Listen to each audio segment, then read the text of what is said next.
j'écoute ma maman.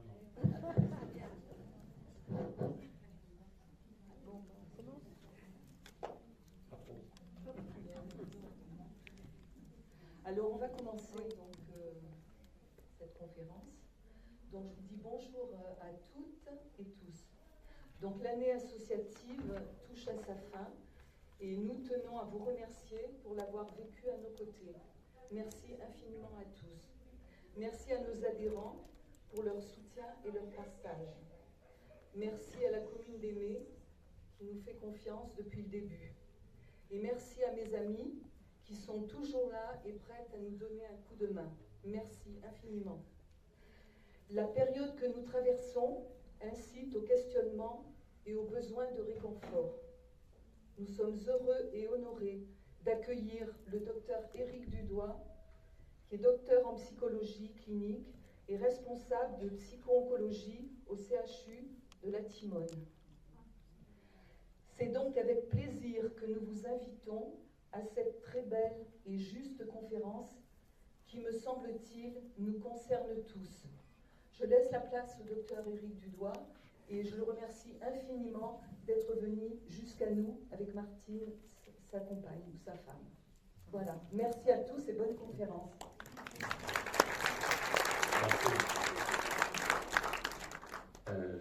Vous m'entendez bien comme ça? Merci de m'accueillir dans ce si beau village. Et en fait, on a toujours vu les pénitents de l'autoroute. J'ai jamais pris le temps de s'arrêter.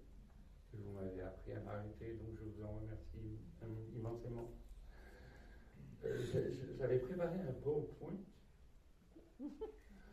Je croyais que j'étais à Las Vegas et on m'a dit non. On m'a dit non, on ne fait pas ça, nous. Et donc on va se la faire plus version bagnole, vous voyez? Oui. Il paraît que je dois parler de la vie. Parce qu'en fait, parler de la mort, qu'est-ce que je veux vous dire? C'est la vie. Ça fait 30 ans, presque maintenant, pas presque, 30 ans, en novembre, que j'accompagne les gens dans le deuxième trajet de leur vie. Alors, je dis deuxième trajet, mais peut-être il y en a beaucoup plus. Et ce qui me semble intéressant dans ce métier que je pratique, c'est, bon, d'abord, c'est parce que c'est un métier assis. Oui. C'est un métier où j'écoute, donc je ne fais rien. Et mon autre métier, qui est un peu petit prof à la fac, c'est, par contre, là, bavasser, parler, mais c'est moi le chef. Donc je suis un escroc de la pire espèce, c'est pas grave. Je voulais partager avec vous le fait que, même si ça vous semble un peu coquillou de dire ça, mais la mort, c'est pas un problème. Vous verrez. C'est pas un souci. C'est un peu comme quand on passe, vous savez, le permis de conduire ou le bac. Avant, on a peur. Quand on y est, ça va. Vous avez tout en vous pour franchir cette petite étape. Bien sûr, je suis malinou de dire petite, parce qu'elle est immense, cette étape. Pour une fois dans votre vie, après le décès de votre corps, vous allez vivre sans. Oui? Et vous avez passé toute votre vie à vous regarder dans la glace en disant ça va pas. Ce corps, il va pas. Vous avez les cheveux longs, voulez-vous les courts, vous les avez frisés, voulez-vous les... C'est toujours pareil. Moi, quand j'étais plus jeune, j'étais un peu, comme on dit dans le sud, stock à fiche. Oui? Et je me disais toujours, je veux quand même un peu de muscle. Or, j'ai fait, mais là, maintenant, j'abuse. C'est-à-dire qu'on n'est jamais d'accord. C'est-à-dire qu'à l'intérieur de nous, il y a comme un petit personnage qui commente la vie. Ce petit personnage, il a toujours son mot à dire. Ah si, je l'entends. Vous êtes en train de vous dire, qu'est-ce qu'il nous raconte celui-là?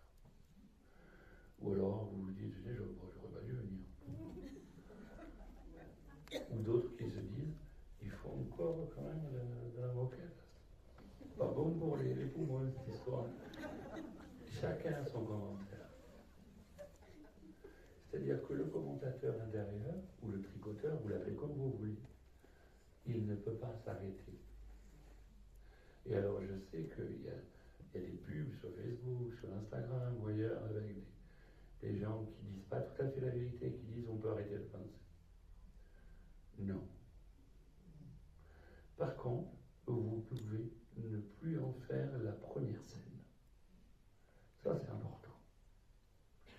C'est-à-dire, vous métaphorisez le truc comme vous voulez, mais en Occident, on pense qu'il n'y a que le cerveau qui pense. On est comme ça. Mais si vous allez dans d'autres cultures, ils ne vont pas vous dire la même chose. Et si la main est pensée, je pense que la main d'un maçon, par exemple, la main d'un menuisier, pas la main d'un psychologue, hein, la main de quelqu'un qui fait quelque chose de beau, de concret, eh bien c'est une forme de la pensée. Mais nous, en Occident, on a dit, il n'y a qu'une qu'on va reconnaître, c'est la pensée universitaire, ou la pensée philosophique. Mais c'est une méconnaissance de la vie. Parce que ça ne vous viendrait pas à l'idée de penser qu'un singe, c'est plus intelligent qu'un poisson, parce qu'il sait grimper à l'arbre. Ou le poisson plus intelligent que le singe, parce qu'il sait nager. C'est juste des compétences acquises. Et alors on ne va pas revenir sur l'inné et l'acquis, c'est un vieux débat, surtout que maintenant on l'a un peu dépassé. Nous, les humains, nous sommes des mammifères avec un néocortex.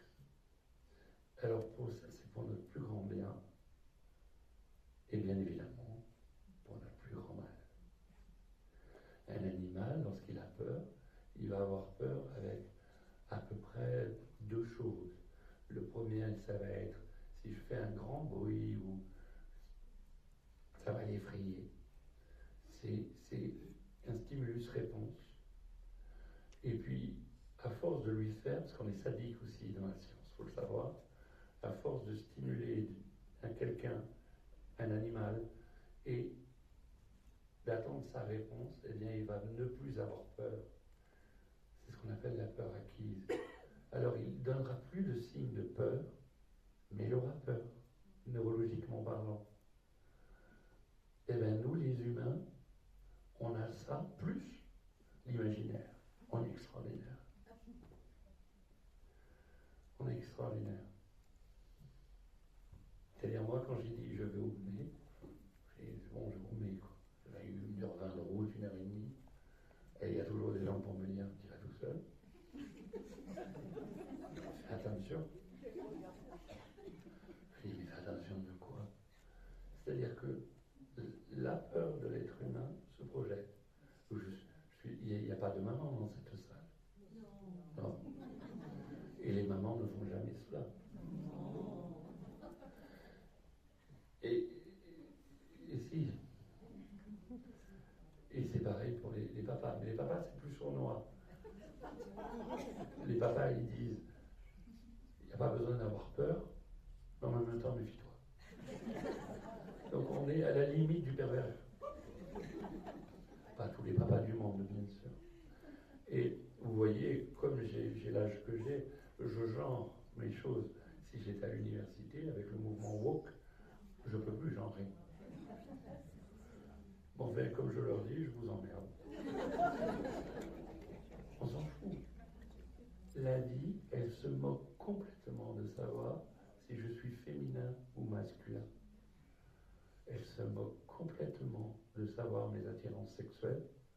Elle se moque encore plus de savoir si j'ai envie ou pas de changer de sexe. Tout ça, c'est le petit personnage. Et je ne vois pas de raison pourquoi on ne le ferait pas. Si on a les moyens techniques, je suis à la volonté, pourquoi pas.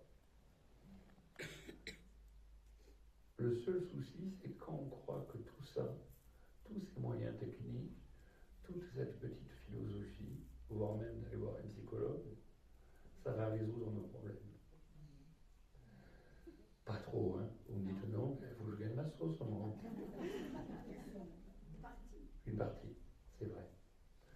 Parce que, en fait, le commentateur, le rôle d'un psy au moment de la mort imminente, ou d'un psy tout le temps, c'est de faire avec le petit personnage. C'est-à-dire qu'on nous a appris, et on a appris, en 30 ans de service, à voir le petit personnage. Et ce petit personnage, je sais que c'est lui qui va me faire chier. Et lui, le petit personnage, j'y crois, qui doit me séduire. Pas me séduire au sens de la génitalité, hein, me séduire au sens de me contenter. Et la plupart du temps, on fait cette erreur-là avec les êtres humains. Dès qu'on rencontre quelqu'un, on pense qu'il faut qu'on lui fasse plaisir. On est bien éduqué, hein. Et c'est comme ça qu'on est dans la mouise. En fait, quand on rencontre quelqu'un, il faudrait ne pas avoir d'attente. Ne pas avoir d'attente. Mais ça, c'est compliqué pour le petit personnage. Il faut toujours qu'il soit là et qu'il dise c'est bien, c'est mal, c'est vrai, c'est pas vrai.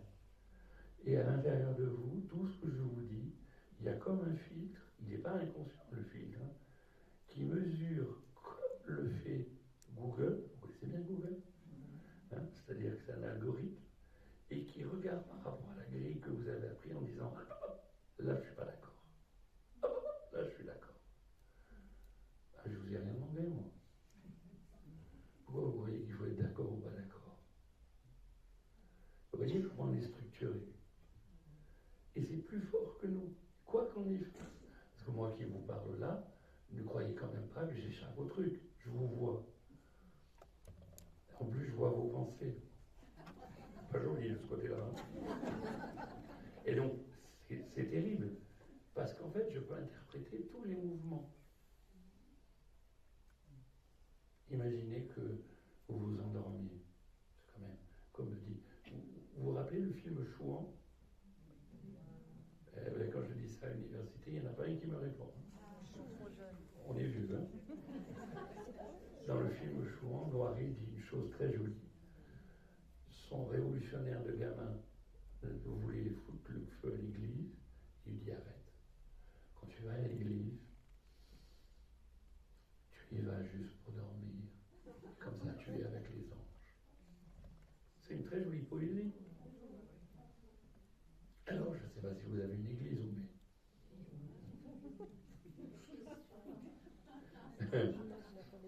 C'est rare, un village français sans église. Vous n'avez pas d'église? Ah ouais? Vous habitez où? Il y a combien d'habitants? Et s'il y a l'église, il faut le curé. Il n'y a pas le curé. Ah, c'est bien. La confirmation, la chrismation, tout. C'est important pour nous. En fait, notre mode de fonctionnement, et là, on a un peu digressé, mais c'est si peu. Si peu, parce qu'en fait, c'est notre conditionnement. Alors, le mot est fort, mais en même temps, il est doux. Personnellement, lorsque, dans cette vie d'agité que nous avons à Marseille, et j'ai besoin de calme, bien, je me trouve une petite église, et là, je suis en paix.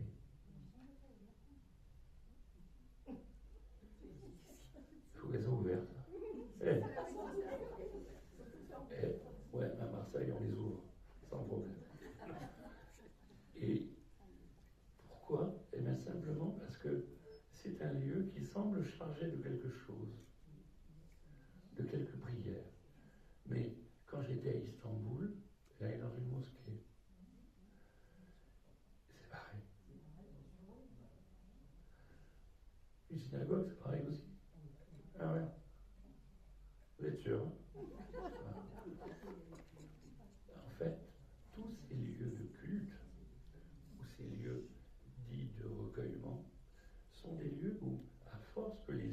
y aille, eh bien ça s'est chargé de quelque chose, comme la peur de l'animal tout à l'heure. Et en même temps,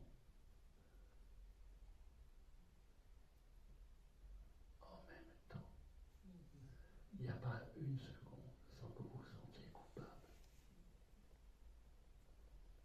Alors, avant de faire psycho, j'ai fait théologie. Ceci expliquant cela. Donc je me suis frappé quelques années, et je sais que notre Seigneur Paul, le Saint Paul, dans l'Épître aux Romains, il nous dit, quoi que tu fasses, tu es coupable devant la loi de Dieu.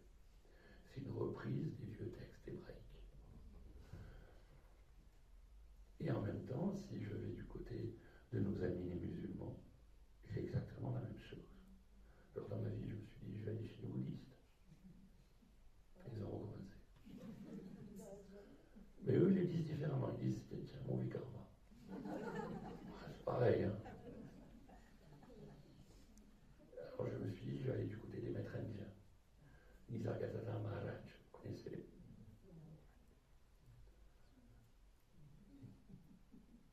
Eh bien, on retrouve des choses analogues partout sur cette planète, sauf chez ce qu'on appelle les mystiques, ou la voie de l'Advaita, c'est-à-dire de la non-dualité. C'est-à-dire que le petit personnage, lui, il est conçu, il est créé par l'appareil à penser les pensées de vos parents. Alors quand je dis parents, c'est le parent environnement, l'école, la culture, donc l'église, ou autre. Et puis, tant bien que mal, en se frottant avec les autres humains. Vous êtes aperçu de ça? Et puis il arrive un moment où on dit moi je, voire même moi je personnellement. Souvent les gens disent ça. Et je vais dire je. Hein.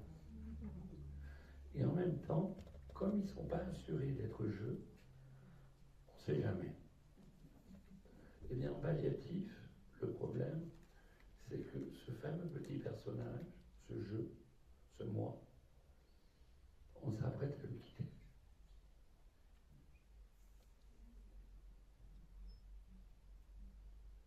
Elle avait tout juste 22 ans. Elle avait perdu ses cheveux depuis bientôt un an. Ça faisait 2 ans, enfin 1 an et demi qu'elle était à la thyroïde. Un sarcome de la cuisse.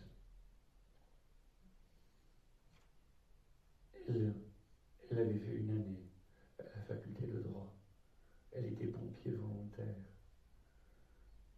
Elle m'avait dit, la vie, faut être debout. C'était les mots de son père.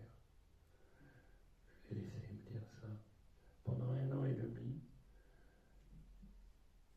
on a fait avec le petit personnage. Et puis, un jour, elle n'a plus voulu faire de chimiothérapie. Elle en avait ras-le-bol, faut être gentil. Elle en avait tellement ras-le-bol qu'elle est venue dans le service avec sa maman, dans son fauteuil roulant, parce qu'on l'avait opéré de la jambe. Et elle a dit à tout le monde, non, je viens vous dire que je ne viens pas. Et là, le chef de service, le chef commercial a raccourci, il s'est mis à lui aboyer dessus, en lui disant que s'il manque une chimio, elle peut en mourir. Hein? Elle est cynique ici. Et j'étais dans les parages. J'ai attendu qu'elle ait fini son cinéma, le petit personnage du médecin, et j'ai introduit le petit personnage du psy. Et j'ai dit à la maman et à Emma, allons donc dehors. Je n'ai pas attendu qu'elle me dise quoi que ce soit, j'ai pris le fauteuil, ascenseur, dehors. Et bien sûr, Emma a fait une crise de tétanie. Bien évidemment, elle était bouleversée. personnage l'a rendu coupable de ne pas le faire. Puisque les autorités de santé lui avaient dit, vous vous souvenez, il n'y a pas longtemps, on était tous avec des masques comme des cons. Ça va mieux maintenant, hein? Non? Vous voulez un masque? Non? Ça va. Un vaccin peut-être? Bravo. Emma, elle en avait marre. Et doucement, je lui caresse les mains, parce que quand quelqu'un a les doigts comme ça, tout repliés, qu'est-ce que vous voulez raconter avec votre petit personnage? Moi, j'ai rien à dire. Juste toucher les mains. Elle pleure. Sa mère a une litanie. Je ne pourrais même plus vous dire ce qu'elle disait. Et à un moment, je croise son regard. C'est un moment magique de croiser le regard d'un être humain. C'est le moment où les anciens diraient l'âme de l'autre se dévoile. Quand je croise son regard, il y a comme un silence de plomb. Mais le silence qui était au départ très angoissant, très violent, il est devenu beau, joli, sur un parking pourri de la Timone. Parce qu'un regard a cette capacité-là de vous amener dans un ailleurs, fait de jonquilles, fait de plein de choses qui sont jolies. Et je lui dis, ça va? Elle me dit, ça va mieux. Et elle s'attend à ce que je lui parle de faire sa chimiothérapie. Bien évidemment, j'en ai rien à foutre, moi. Je m'en moque complètement. Je lui dis, comment tu te sens là dans ton corps? Et elle me décrit comment elle se sent là dans son corps.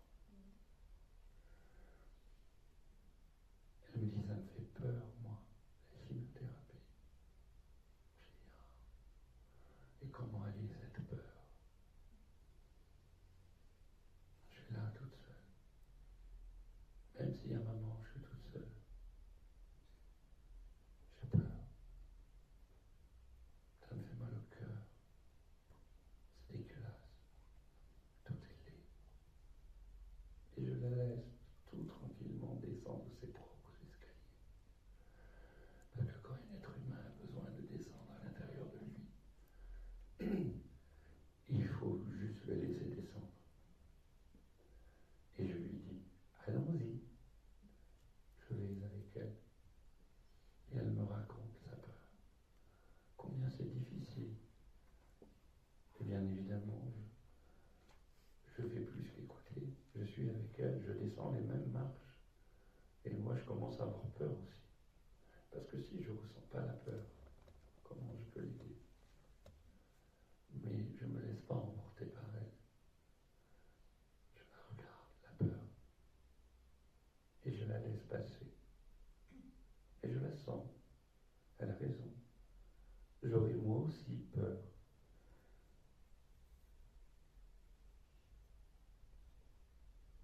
Une fois qu'on a passé ça, toujours sur le parking, je lui dis, elle est encore là. Oui. Alors je lui sors la phrase de Freud, celle-là je la sors toujours. C'est Freud avec, quelqu'un lui dit qu'un petit garçon avait peur du noir. Et il était dans sa chambre, il avait peur du noir, et il y avait sa tante pas loin. Et sa tante lui parle. Et le petit garçon, ça va. Puis sa tante fait signe qu'elle va s'en aller pour qu'il puisse dormir. Et il dit, attends papa. Elle dit, mais pourquoi? Parce que quand tu me parles, il fait un peu moins noir. On le sait tous, ça. Mais parler, c'est pas discourir, mesdames. Vous avez vu vos hommes, généralement, et vous dites, ils parlent jamais de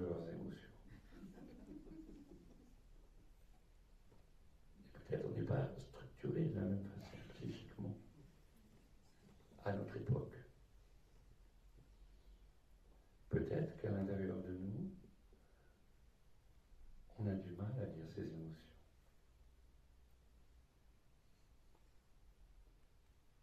Emma, elle va jusqu'au bout. Elle remonte. Je dis rien. Hein. Elle me dit, amène-moi. Je demande à l'infirmière et il me dit, la 212. Elle me dit, tu m'emmènes? Ouais. Et je l'amène à la 212. Il s'en est passé plein de choses avec Emma. Et puis un jour, elle me dit, tu me parles de la mort? Je dis donc, pourquoi veux-tu que je te parle de la mort? Elle me dit, ça me travaille un peu. J'ai peur de mourir.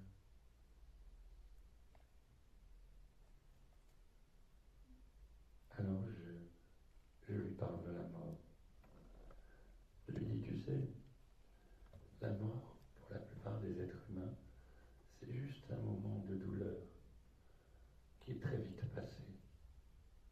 Et on baigne dans quelque chose qui est très beau, qui s'appelle, pour nous l'humain, l'amour. Et puis certains voient un tunnel ou autre chose, et je lui décris ce qu'il y a dans les NDE et les EMI. Et elle m'écoute. Et elle me pose la question, tu l'as vécu? Et elle a raison. La seule vraie science, c'est lorsqu'on partage quelque chose à la première personne. Oui, je l'ai vécu. J'ai vu que ça inquiète un peu les autres. J'ai la chance d'avoir une maladie respiratoire. J'ai la chance, des fois, de m'étouffer. C'est une chance inouïe. Et oui, parce que je prépare le terrain, vous comprenez? Vous y allez d'un coup. Moi, j'y vais à petits pas. Et un jour, avec cette foutue maladie, j'ai voulu reprendre ma respiration. Je l'ai fait, mais je ne pouvais plus recracher. Je ne pouvais plus expirer. Et donc, tout s'est brouillé. Il y a eu plein de petites paillettes, c'était joli. Et le petit personnage s'est affolé. J'ai eu peur, très peur. Et à un moment, je me suis dit, c'est con de mourir comme ça. Donc, je vous jure que je me suis dit ça. Sur le canapé, beaucoup de choses à faire, passer un fauteuil. Et puis après, je me suis dit, oh. Et j'ai lâché. J'ai lâché l'affaire. Et dès que j'ai lâché l'affaire, c'était sublime. Et donc, on parle de ça avec Emma. Et Emma, elle me dit, tu crois que moi je vivrai les choses comme ça? Je dis, je ne sais pas, Emma. Ce que je sais, c'est qu'à l'intérieur de toi, il y a suffisamment de place, suffisamment de processus d'amour pour que cela soit. Et lorsque le jour est arrivé, ayant eu assez, et Emma est partie. Elle est partie très très loin des problèmes gouvernementaux qui tournent à l'heure actuelle. Elle ne s'est pas posé la question, ou peut-être, elle ne s'est pas dit, oh c'est dommage de mourir à 21 ans. Ça, elle me l'avait dit quand il était le petit personnage.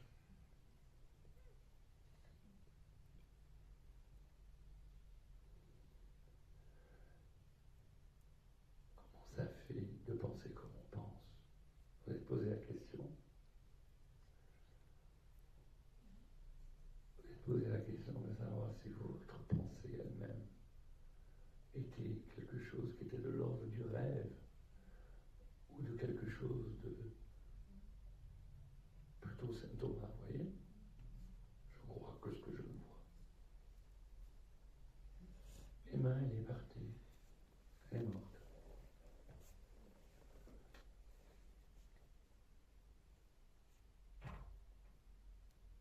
Juste avant de mourir, j'ai eu un entretien avec elle. Elle avait les avis de l'hôpital. Et à moitié, parce que quand on a des problèmes respiratoires, être allongé, c'est difficile. Et il y avait son espèce de blouse d'hôpital, vous savez, qui entrevaillait, et il y avait un sein qui sortait, donc je lui dis ce que Molière lui aurait dit. Eh ben, vous avez tous été à l'école, c'est bien. Et elle me dit, on s'en fout. Et je lui dis, non, on s'en fout pas, Emma. C'est ton corps. Elle me dit, mais je vais le quitter. Eh oui, mais qui te dit que ça n'aura pas un autre? Je lui dis, je sais pas. Tous les gens qui ont fait l'expérience de mort imminente racontent qu'ils avaient un corps. Ils n'étaient pas dans les terres en train de fumer une clope. Ils avaient un corps, mais pas un corps physique. Et vous voyez, le petit personnage se saisit des informations, il va le concasser, en faire une narration, et ce soir vous allez pouvoir parler. Vous voyez comment on est extraordinaire. Je suis quand même. Vous tous. Voilà. Il y en a quelques-uns au fond, peut-être pas. Vous voyez? Ah, les pauvres. On est tout le temps dans ce conditionnement-là. On est tout le temps en train de se demander si on a des raisons de penser comme on pense. Et quand l'autre ne pense pas comme nous, on dit rien des fois. Je le vois à table, hein, quand je suis avec des amis. On n'est pas content.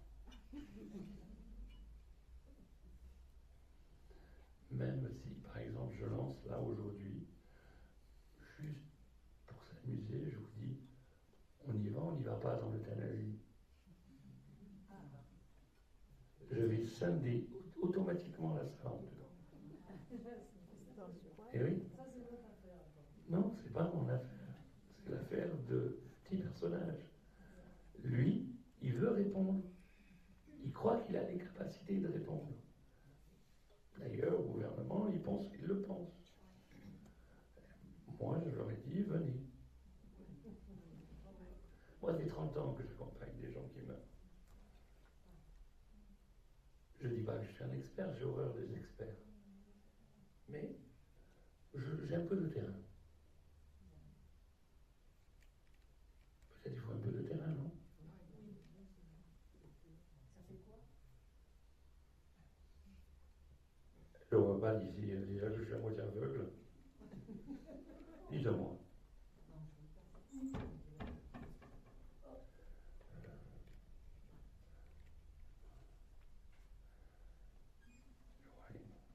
Musicothérapeute. Vous aussi alors.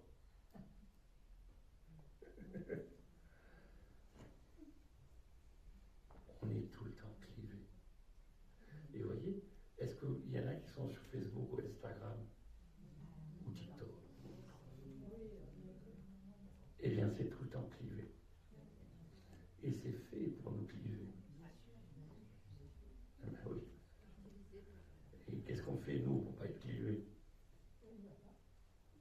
Ça ne suffit pas. Eh oui. Qu'est-ce qu'on fait pour ne pas être clivé, nous? Qu'est-ce qu'on fait à l'intérieur de nous pour ne plus réagir? Ça, c'est pas facile. Parce qu'en fait, on est plein de réactions. Quand je vais chez mon garagiste, moi je comprends rien dans la voiture. Et quand il me dit, oh, ça coûte 400 €,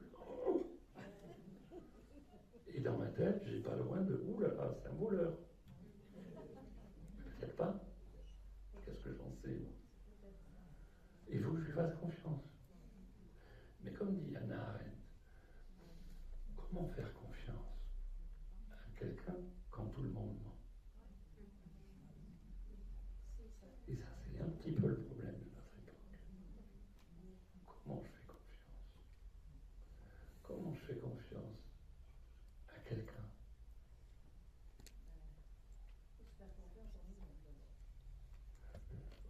Vous répondez questions.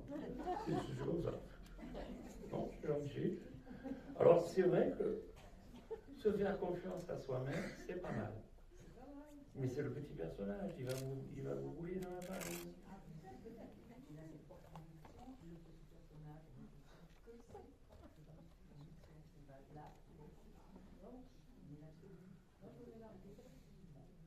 Mais pourquoi vous voulez avoir la vérité? Je suis là pour vous entendre. Je ne l'ai pas, moi. Avoir la vérité. Or, tout au plus, je peux l'être. Je suis la vérité. Si je suis au lieu de l'être. Sinon, je ne suis pas là. Quand je suis avec Emma, si je ne suis pas avec elle, vraiment, je ne suis pas là. Et combien de fois on n'est pas là? Vous êtes tout le temps là. Non. Notre cervelle, si là on fait juste une petite méditation qu'on appelle shamatha, celle de l'attention, j'arrête de parler pour vous concentrer sur votre respiration. Elle va, elle vient, et vous en servez comme d'une encre flottante. Voilà, il n'y a rien d'autre. Il n'y a que vous qui respirez. Et c'est fait, les pensées sont déjà là. Elles vous ont attrapé. Et vous avez pris le train avec. L'idée de la méditation, qu'elle soit bouddhiste, chrétienne ou autre, c'est justement d'arrêter ça. D'arrêter ce flot de pensée qui fait que pendant que l'autre pense, vous pensez. Pendant qu'il parle, vous pensez. Pendant que vous parlez, vous pensez. Et qu'en fait, ça ne s'arrête jamais. Et que vous n'êtes jamais heureux. Parce qu'au moment où vous êtes heureux, vous dites « Ah, je suis heureux ». Ça tombe.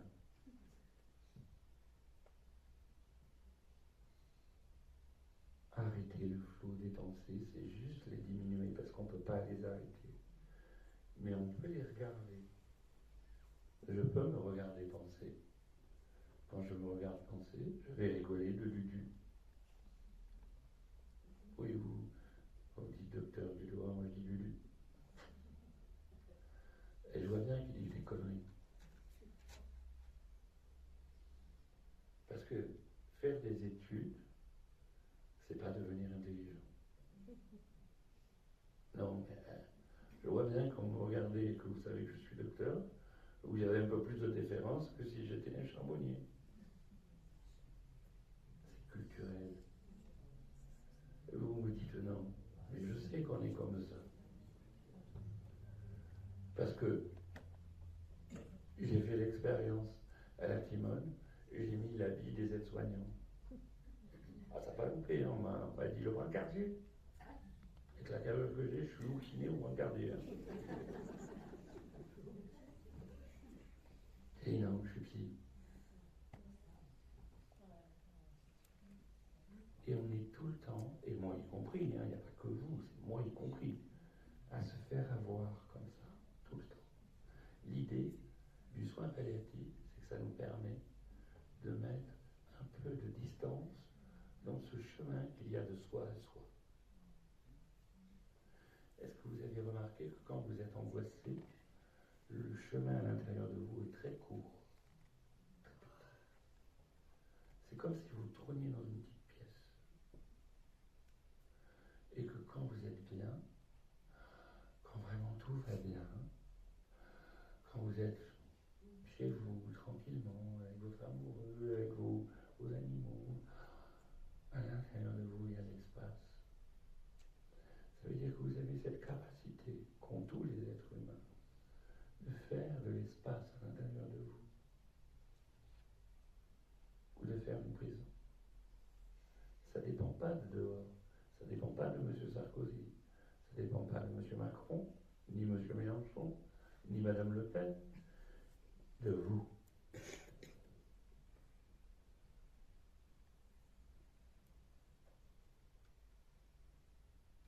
Juste de vous.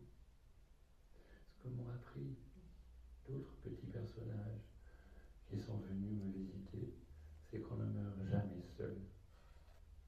Alors je vous donne juste cette petite clé.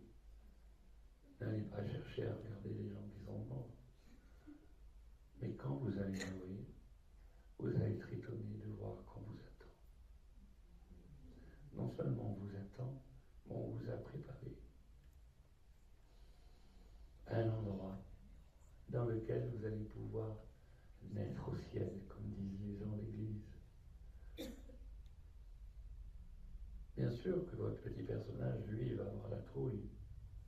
Parce que lui, la seule chose qu'il connaisse, c'est ce monde. Il a été créé par ce monde. Et à mon avis, il finira avec ce monde. Mais il finira pas avec le corps. Il y a un peu de temps. Ce que j'ai repéré, c'est que tous les gens, je pense à Jacqueline. Jacqueline. Il y a quelque temps, 3 semaines, Jacqueline vient, elle vous est envoyée par les neurochires. Et Jacqueline a 88 ans, Jacqueline. Et tout le monde me dit, il y a Jacqueline, j'aille la voir. Et mais pourquoi faut que j'aille la voir?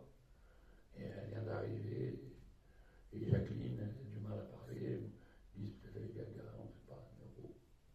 Bon, je vous irez fort quand même, les gars. Je vais voir Jacqueline.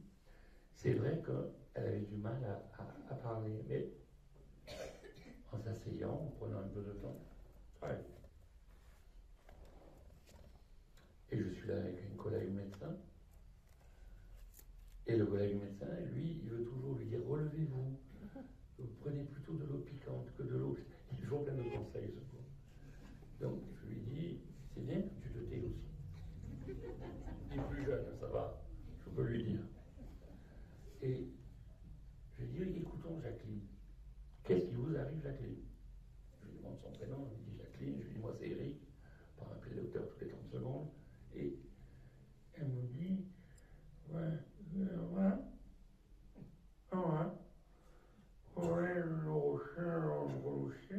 Je comprends que c'est la neurochirurgie. Et elle me dit ça va. Et le médecin lui continue derrière. Il dit bon, vous savez que vous pouvez mettre la télé, vous pouvez... J'en peux plus. Et je lui dis mais pourquoi tu veux l'abrutir? La télé. Il me dit YouTube non plus. Et il s'en va. Il a fini son job de médecin, qu'il fait très très bien, hein. Attention, je ne me moque pas de lui, un peu quand même. Mais il fait très très bien son job de médecin, mais voilà, c'est un médecin. Il donne des conseils, il dit ce qu'il faut faire, il consulte les oracles, il vous rend une ordonnance. Des ordres, un médecin. Et moi je me retrouve seul avec Jacqueline. Là je suis bien. Et je lui dis, ça va? Elle me dit oui. Je lui dis, moi ça me fait pas peur, le soin palliatif. En rigolant, je lui dis, ça tombe bien parce que c'est le lieu.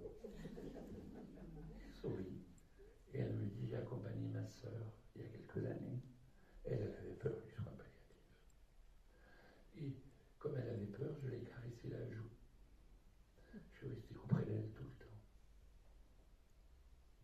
Et elle est décédée. Je dis, et vous, Jacqueline? Elle me dit, moi ça va. Je dis, mais il n'y a pas de son, vous êtes seul dans cette pièce. Elle me dit, c'est là où je veux être. Et comme si elle me racontait quelque chose de très ancien. J'avais lu des bouquins d'un mec qui s'appelle Meroy, enfin n'importe. Et je voyais une scène où à l'intérieur d'elle, elle marchait. Vous voyez? Elle était bien. Elle visitait sa vie. Tranquillement. J'ai dit, je repasserai ce soir. Ah oui, si vous voulez. On arrive en fin d'après-midi, je repasse voir Jacqueline. Elle est toujours là. Elle a une tête un peu de bonne sœur en plus, dans mes représentations à moi. Bête. Et elle est belle. Je m'assois, elle me regarde, je la regarde. Et je suis fatigué, moi, en fin d'après-midi. Donc, parler, ça me fait chier. Non, c'est vrai, ça me fait chier. Dans ma famille, parle pas. Je passe ma vie à parler. Donc, et là, je suis bien avec elle, mais vraiment bien. Et j'ai une odeur qui vient. Une odeur de fraisière. Alors, ça, c'est dans ma structure psychique. Et j'ai mis quelque chose à l'intérieur de mon être. Mais pas moi, hein, le soi, ou la source, ou l'appelez comme vous voulez. Pour que quand il arrive quelque chose, je sois quand même prévenu un peu. Et je sens le fraisière. Alors quand je sens le fraisière, je suis bien. Et le petit personnage, Éric Dudois, ferme enfin sa gueule. Et là, on partage juste un moment doux, mais vraiment doux.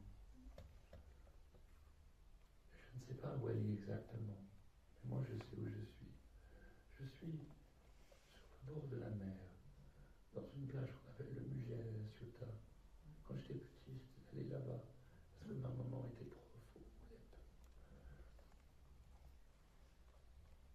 Et je sais que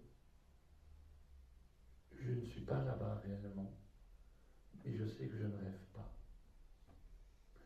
C'est une modification de ma conscience. C'est bien. Et j'attends. Alors ça dure le temps que ça dure, une quinzaine de minutes. Et puis, je reviens avec elle. Elle me sourit. Je ne sais pas où elle était. Elle me dit c'est beau. Oui, c'est beau. Et je lui dis j'aime le son de la mer. Ça me rassure. Et presque en riant, elle me fait la boutade des psys. La mer, comment tu l'écris? On se quitte, je tiens sa main, et je sais que je la reverrai pas. Il y a quelque chose en moi qui sait. Mais quand même, le petit personnage, il dit. Donc quand j'arrive le lundi, je veux voir Jacqueline. Elle était partie le matin même, très tôt. Qu'est-ce qu'elle était belle, Jacqueline. C'est ça un être humain. Et je sais qu'on a tous voulu être beaux physiquement. On a tous voulu plaire. Mais c'est pas le bon chemin. Faire plaisir à l'autre n'est pas le bon chemin. Le bon chemin, c'est de faire comme Jacqueline. De regarder juste la vie passée, sans la commenter. Être juste là, présent, au présent. Mourir maintenant ou maintenant. Pas faire autre chose, juste là. Et quand vous voyez votre petit personnage qui part en biberine, juste rire. Moi je le vois bien quand il part en biberine. Des fois je me dis, je suis con. Et parce que c'est vrai, tous les petits personnages sont cons. Ma femme qui dit oui, oui. Ah, bravo. Hey, dans le mariage, et tiens. On est tous à avoir à l'intérieur de nous une facette. Mais c'est l'autre qui va nous la révéler. Quand je me mets en colère après quelqu'un ou quelque chose, c'est envers moi-même. Puisque cette colère, je l'offre à qui? À moi. Quand on comprend le mécanisme, on se dit, je vais me mettre moins en colère. Mais ça ne marche pas. Ce n'est pas du domaine de la volition. Ce n'est pas du domaine du je veux, du il faut, du yaka, tu dois. C'est d'un autre domaine. Cet autre domaine, c'est celui de la respiration, la sensation, la musique. Et puisque dans la musique, c'est les silences qui architecturent. Vous savez aussi que notre Sainte Bible a été écrit pour l'Ancien Testament d'abord en hébreu. Et les kabbalistes vous le disent. En hébreu, qu'est-ce qu'il y a d'important? Feu noir sur feu blanc. C'est-à-dire les lettres écrites en noir sur les pages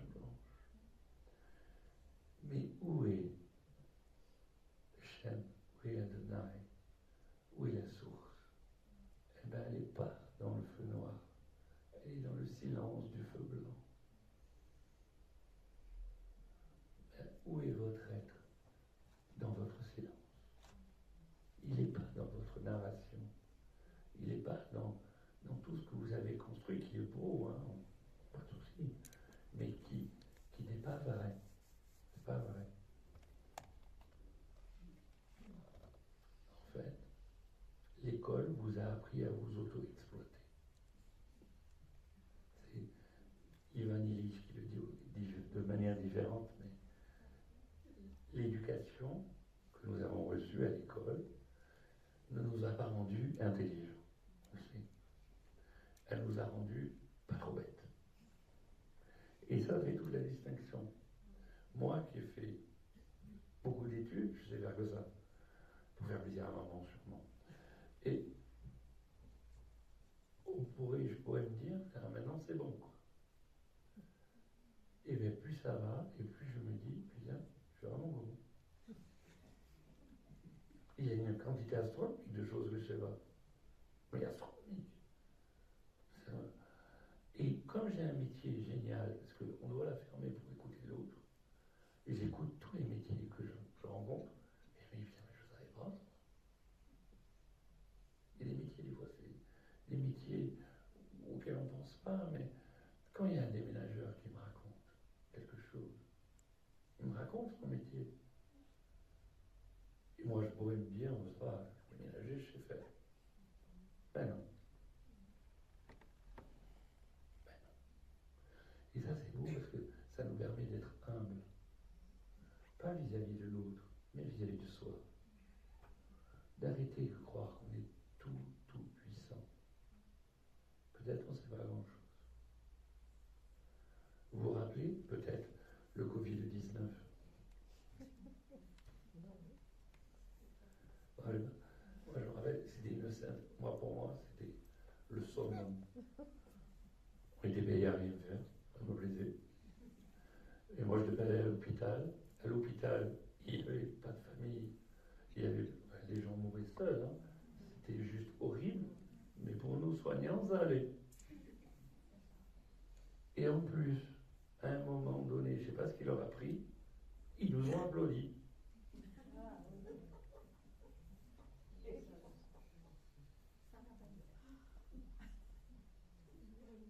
Et en même temps, il y a plein de gens qui me regardaient comme ça.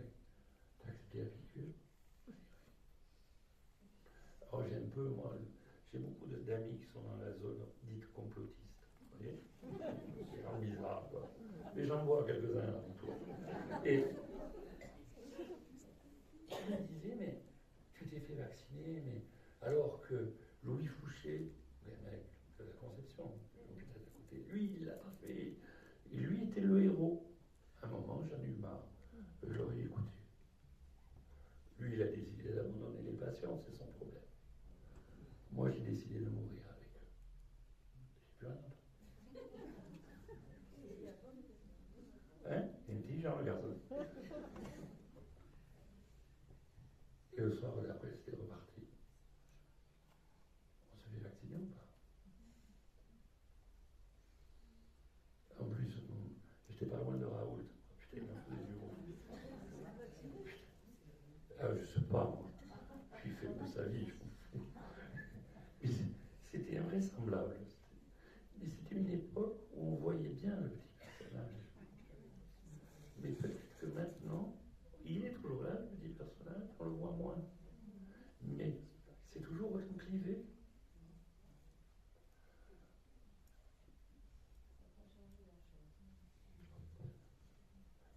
L'amour, non? La solidarité. Mais pourquoi vous voulez être solidaire? On est tous cons. Quand on regarde bien au fond de notre cœur, non, on est la splendeur du monde. Mais il faut rentrer à l'intérieur de son cœur. Si on regarde l'intérieur de sa tête, on est plutôt moyen. On est à peu près, je sais pas, comme la gazelle. Mais vous tous ici, bien sûr, je sais sais que vous ne mangez pas de viande. Bon. Vous tuez des animaux? Et comment vous mangez de la viande alors? Vous dénéguez le droit de tuer? Mais je vais vous appeler Goebbels. Oh. Vous voyez comment on est des petits schtroumpfs. Mais c'est bien de se voir comme ça. Moi, j'ai refusé de faire l'armée. En mon temps, il fallait faire l'armée. Donc, je me suis fait 2 ans d'armée. Et 2 ans d'armée, je l'ai fait à l'hôpital psychiatrique. Non, c'est pas comme patient. Oh, vous rigolez, c'est pas comme patient. Et à l'hôpital psychiatrique, j'ai appris des choses extraordinaires. J'ai appris que celui qui me dégoûtait, celui dont j'avais peur, le psychotique qui bat, qui a de la mort de partout, eh bien, il peut me faire la bise. Il a fallu que j'apprenne. Au début, je ne voulais pas.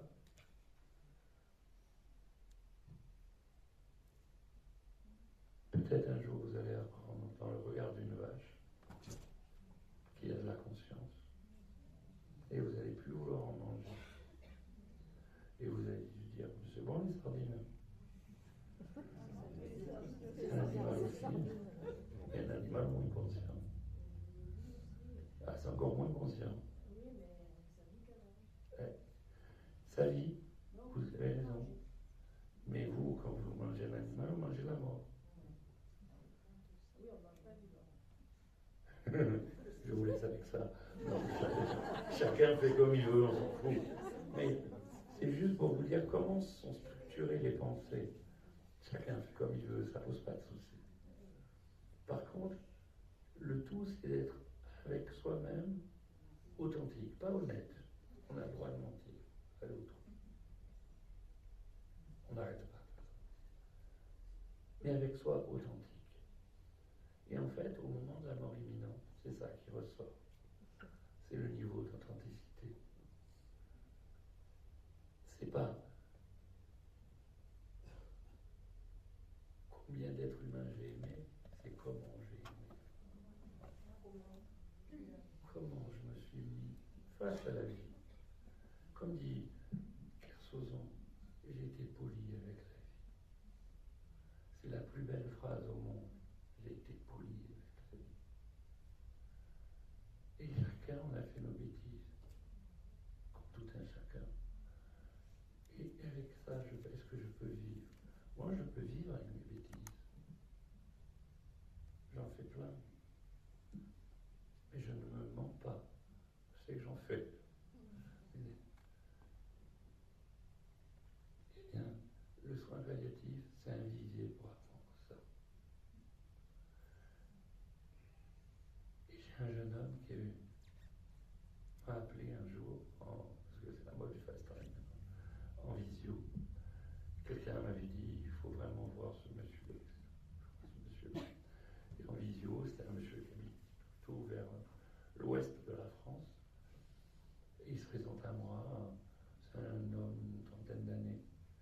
Il me dit, il y a 2 mois, j'ai eu un accident de voiture, il y a 3 mois, j'ai eu un accident de voiture, et il est quadraplégique.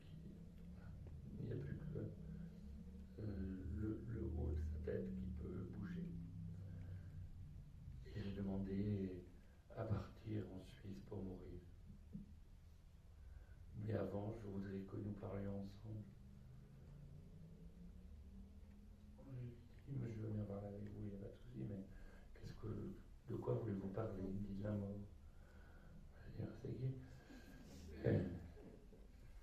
Il me dit, qu'est-ce qui se passe vraiment? Je dis, ben, je ne sais pas. Qu'est-ce qui se passe pour vous? Il me dit, ne me racontez pas d'histoire. J'ai lu vos bouquins, il faut que j'arrête d'écrire. Je vois que vous en savez un petit bout, vous allez me raconter. Alors je lui raconte ce que je vous ai raconté. On est très bien, ce qui est vrai. On a une sensation de légèreté, une sensation d'être aimé très très fort. Mais un vrai amour, pas un amour limitatif, qui je t'aime parce que ça. Non,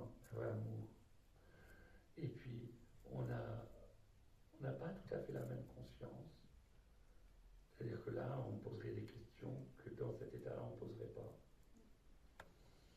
On fait l'expérience d'un ailleurs qui, somme toute, est très agréable. On a parlé, oh, ça a bien duré 35-40 minutes. Il m'a remercié. Et je lui ai dit, on peut se revoir. Je suis. Il me dit, oui, ça me ferait plaisir. Mais le lendemain, il partait en Suisse. Eh bien, vous n'allez pas me croire, il a fallu que je fasse le deuil. Parce que dans ma petite tête, je m'étais dit, je vais le revoir. Puis on va parler. Et pour lui, j'avais déjà dit, c'est bon, ça suffisait. Il est parti. Alors bien sûr, on pourrait se dire, moi je suis un palliatif, que normalement le palliatif, on est contre l'euthanasie. Ou que les gens qui veulent se faire euthanasier sont contre le Christ. Et peut-être on peut arrêter de se dire les conneries. C'est tout simple. C'est chaque personne qui sait pour elle. La possibilité de le faire ou pas, ça appartient à la personne. Après, au niveau collectif, on peut se poser la question. Qu'est-ce qu'une société qui autorise la mort de son semblable? Et ça, c'est au niveau collectif. Vous voyez, ce n'est pas la même réponse forcément. Au niveau individuel, quand il y a quelqu'un qui a la maladie de Charcot, une SLA ou autre maladie, hein, qui est au bout un peu plus, etc. Et au niveau collectif. Et si je me tais maintenant, c'est pour vous me laisser me parler, poser des questions.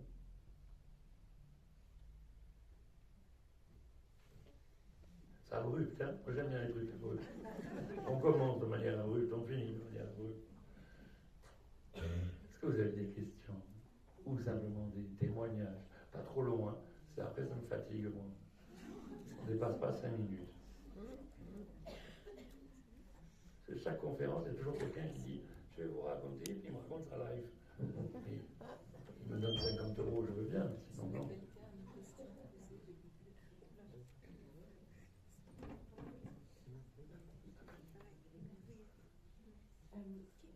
qui vous a fait choisir cette voie d'accompagner les gens vers la mort?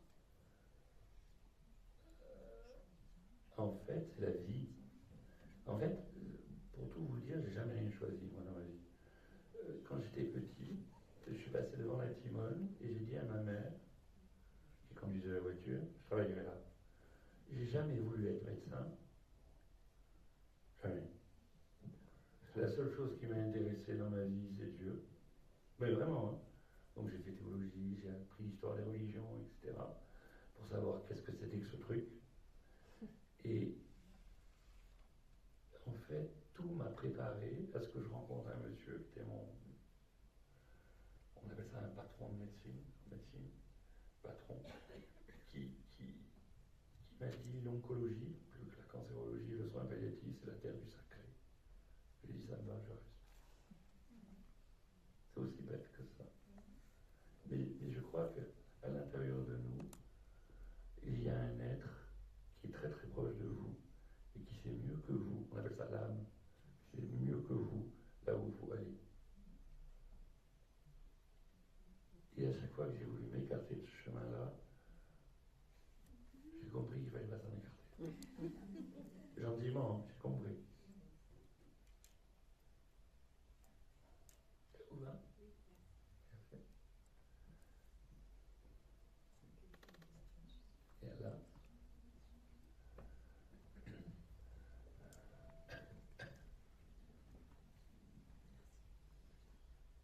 C'est très beau ce que vous dites sur la mort. Comment vous en savez autant? Tout bête, hein. C'est tout bête. J'ai la chance d'avoir une maladie qui me permet à des moments où plus respirer. Et il y a eu des moments où j'ai pu respirer suffisamment longtemps pour vivre des petites choses qui ont coïncidé avec des petites choses que les gens m'ont racontées, ce qu'on appelle des expérienceurs, dans ma thèse de, de psycho, des gens qui sont allés au-delà et qui sont revenus. Et c'est en ce sens-là que je parle de ça.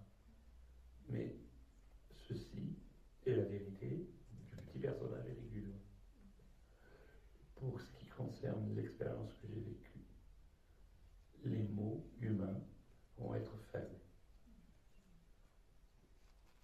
Et les gens que j'ai rencontrés qui ont vécu des choses comme ça, ce qui me permet de les reconnaître, c'est que la mort, c'est plus un souci. Il y a eu un monsieur, enfin, qui est des training, etc., on va pas parler que de ça, mais qui a fait des expériences aux États-Unis et qui a montré que partager l'expérience de mort imminente avec des gens en situation de mort imminente, ça fait du bien. On l'a montré psychologiquement. Est-ce que, j'ai même écrit sur Cairn, enfin, vous pouvez voir dans les trucs, dans les revues scientifiques, est-ce que pour autant, ce que je décris là, c'est une vérité absolue? Ben non. Non, puisque vous savez qu'on est tous entre des intrications quantiques. Donc, je vous raconte. Même quand je vous dis, est-ce que ça tombe? Tout le monde me dit oui, mais suivant la théorie que vous avez physique, vous n'allez pas l'expliciter de la même façon. De manière phénoménologique, ça tombe. Alors, de manière phénoménologique, j'ai vécu ça. D'autres l'ont vécu.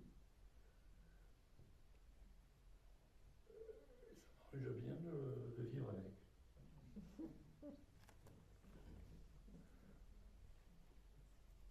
Question?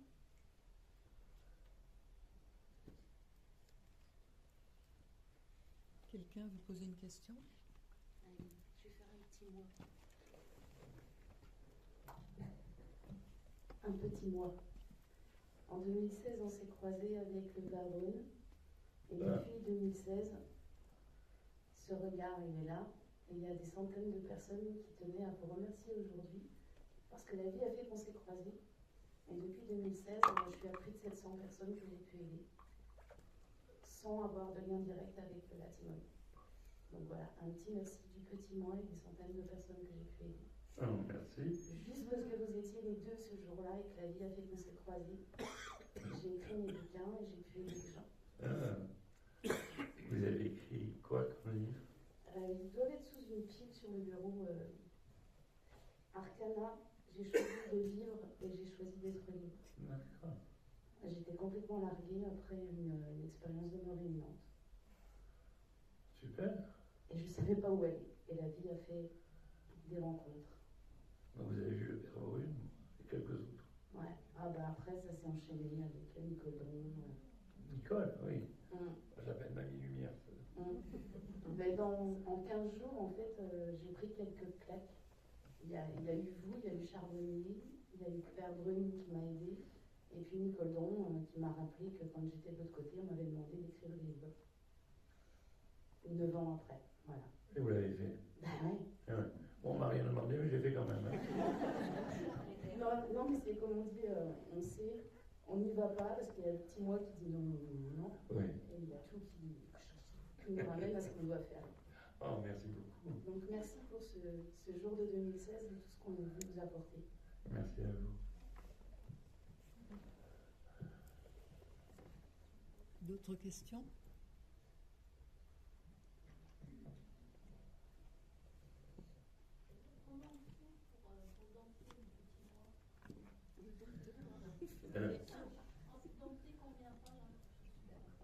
Voilà, le problème est dans le domptage. En fait, si vous lisez Saint-Exupéry, je pense que vous l'avez lu, vous allez l'apprivoiser. Tout le monde pense que ce qui est écrit là, c'est pour les enfants. C'est une erreur. D'autres disent c'est pour sa femme, et c'est encore une erreur. Il est écrit parce que tous les éléments de ce livre sont son monde interne. Et dans son monde interne,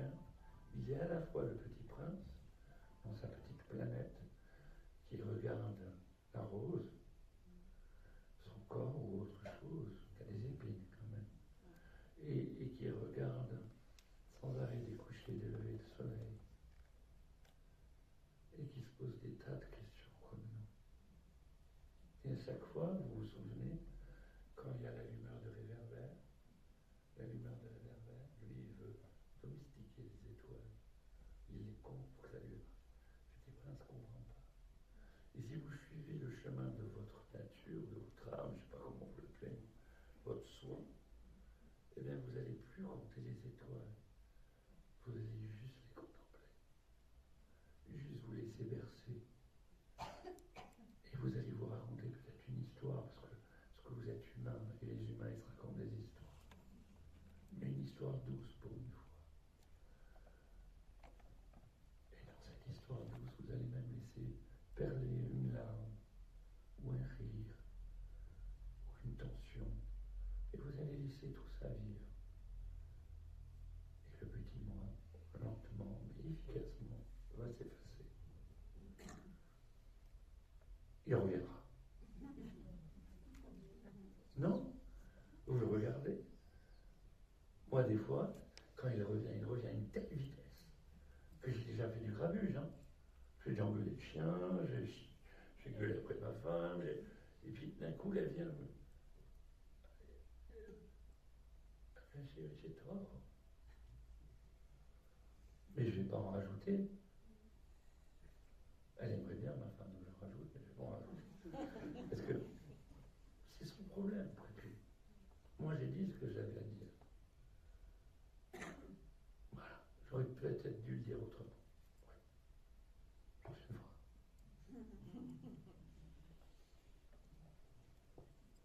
Et ce mode d'être à soi, c'est un mode qui va vous permettre d'être en coopération avec les autres. Sinon, vous êtes en compétition. Le monde interne, il doit rejaillir sur le monde externe. C'est-à-dire, comme vous avez de l'espace à l'intérieur, comme ça va, comme vous acceptez la colère, la blessure, l'ignorance, vous l'acceptez chez l'autre. Sauf en voiture. C'est pas vrai. C'est pas vrai. Mais c'est là où vous voyez le petit personnage. À lui surgit la voiture, c'est un médicament. C'est un test. Oui, c'est pas facile. Oui. Mais c'est pas compliqué non plus. Vous avez un monsieur qui en parle bien, il s'appelle Krishnamurti. Peut-être vous connaissez. Ou dans les chrétiens, vous avez Maître Eckhart. C'est un gars qui est un peu vieux, il est du XIIe siècle, mais il est sympa. Vous avez à certains côtés Padre Pio. Chez les soufis, chez les arabes, vous avez Cham de Tabriz, qui était un turc, où vous avez Rumi. Vous lisez Rumi, vous êtes énervé, vous lisez Rumi, vous dites je suis le couillon. Mais vous ne vous culpabilisez pas plus que ça. Tellement c'est beau. Nous autres, les humains, quel que soit notre environnement, le lieu où on est né, on est extraordinaire. On peut sublimer le sable, la neige, l'eau, l'air. Si et seulement si on arrive à se sublimer soi-même. Le challenge, il n'est pas dehors, c'est là où l'école s'est trompée. C'est pas d'être plus que l'autre, c'est d'être plus que rien du tout et d'être soi. Et quand on arrive à être soi juste un petit peu, on va tellement mieux. Et on peut manger de la viande. En se disant, je suis couillon quand même, parce que je la mange, je ne la tue pas. Bon. Mais on est tous inconséquents. Chez le vétérinaire, mais il n'y a pas de coupable dans l'euthanasie. Il n'y a pas de coupable. Comprenez que c'est la racine du mal-être, la culpabilité. Regardez TF1. Moi, j'ai plus le droit de regarder TF1, mais il faut toujours un c'est pareil. Vous regardez les infos et les bateau se reconstruit sur, on cherche un coupable. L'eau tombe du ciel, il pleut, qui est coupable? Et ça en devient terrible parce que c'est le malheur. Enfin, je veux dire, il y a des gens qui meurent, il y a des gens qui n'ont plus d'argent, il y a des gens qui perdent tout. On devrait, je sais pas. Enfin, moi, ça me touche. Et à cause de ces cons, ils m'énervent. Je ne sais pas pourquoi il pleut trop à un moment donné. Ah, il m'explique, la météo, je ne comprends pas tout. Hein. Il y a un vent contraire. Hein. Mais ce que je sais, c'est qu'il faut aider les personnes. Ça, je le sais. Mais je continue à manger ma purée, comme il dit Coluche. C'est là-dessus on est pas raisonnable. Et je fais partie du lot. En même temps, je prends ma voiture, je fonce. C'est idiot. Ça veut dire que là où on est corporellement, c'est là où il faut changer les choses. Le nombre de fois que j'ai vu, quand j'étais petit, j'allais à l'église. Vous aussi? C'est bien. Et j'allais à l'église parce que ça me plaisait. C'est vrai, le curé m'emmerdait un peu, et j'aimais bien l'histoire. Après, j'ai appris que l'histoire s'appelait les évangiles. Donc, Evangelion, ça veut dire la bonne nouvelle. Et moi, j'aimais qu'on me parlait de Jésus, les bons tuyaux, tout ça, ça me plaisait. Et quand je sortais de l'église de la Ciotat, des fois, je ne comprenais pas à la hauteur de mon âge, j'avais 7-8 ans, pourquoi les gens ils ne donnaient pas d'argent aux clochards, aux pauvres, à l'époque on disait clochards, qui étaient là. Et avec mon cousin Paul, on avait tous les deux 50 centimes. On avait déjà fait une deal, 50 centimes de bonbons, 50 centimes le curé. Ça, c'est logique. Après, et le clochard, comment on fait? Donc il fallait qu'on demande à celui qui avait vendu ces bonbons de ne pas nous rendre une pièce de 50, mais nous rendre 20, 20 et 10. Le curé, ça allait. Vous voyez bien qu'il allait bien. Et on pouvait donner la piècette. Mais il m'a fallu des années pour comprendre ça. Il m'a fallu des années pour comprendre quelle différence entre les franciscains et les dominicains. Est-ce que Jésus a vraiment voulu et a vraiment dit les riches, ils passeront pas par le trou du chat d'une aiguille? Mais je vais vous répondre en tant que théologien, non, il n'a jamais dit ça. Il n'avait rien à foutre que vous soyez riche ou pauvre, c'était pas son problème. Mais la religion fait qu'à un moment on s'est dit, quand même, il faut aider les pauvres.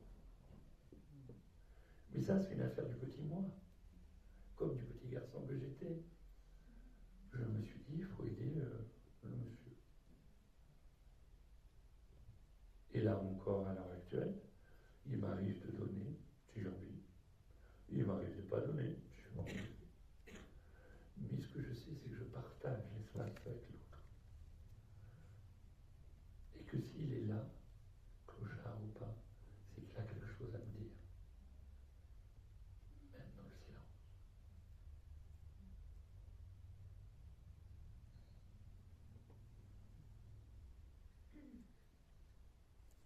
On parle d'accompagnement dans la fin de vie, jusqu'à la mort, et l'accompagnement après la mort.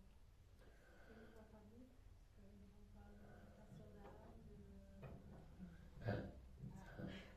donc c'est beaucoup, je pense.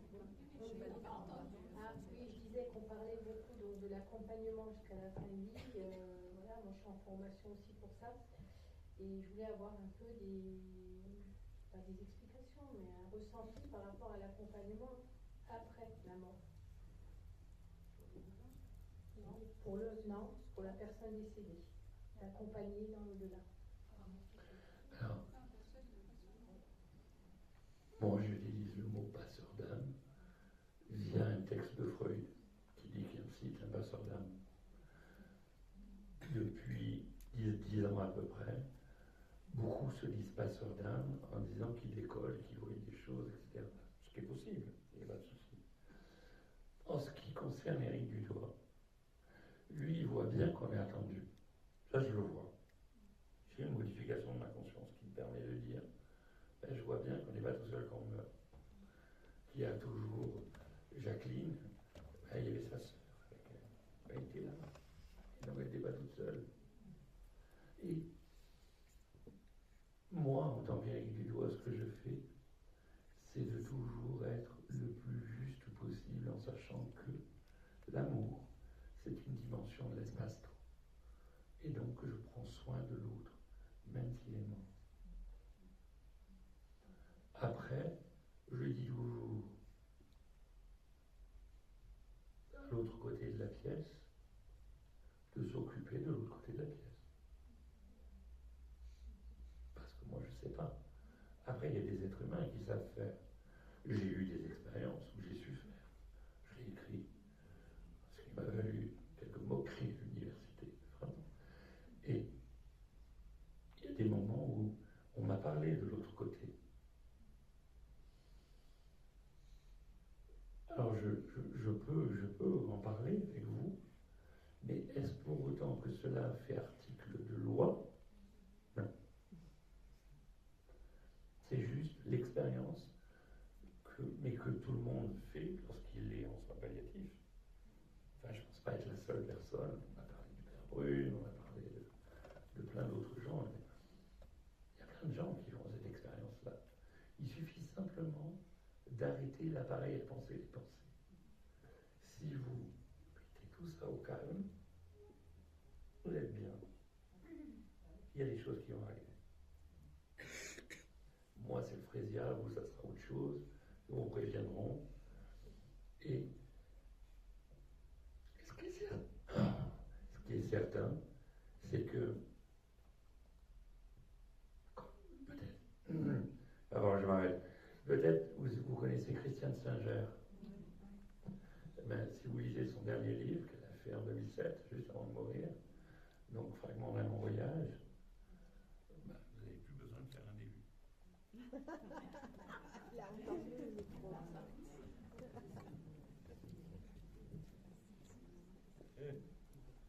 Il est mort. Il est décédé. Pas grave, vous m'entendez? En fait, dans Fragment d'un long voyage, elle vous donne les clés les plus jolies pour avancer sur ce chemin. C'est l'amour. Mais pas l'amour possessif, pas l'amour pour que vous soyez grand, pas l'amour pour vous remercie, l'amour du moineau, du moineau. Moi, je vole pas comme un aigle, je sais pas faire. Je laisse ça à Jésus, Bouddha ou autres. Ils sont grands, j'apprends. Moi, je sais pas faire. Par contre, je sais voler de tour en tour.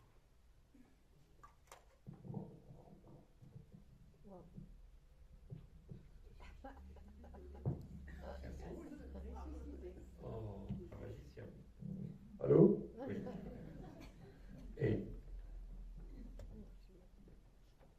Et soyez heureux de juste respirer. Et comme moi, des fois, vous n'allez pas être heureux d'être sur cette terre. Taisez-vous. C'est juste un moment de pluie à l'intérieur. Et vous verrez. Ça reviendra. Et puis un jour, ça s'arrêtera. Mais ce jour-là, vous l'avez décidé. Pas vous en tant que moi, mais vous en tant que vous. Et ça ira. Ce sera parfait.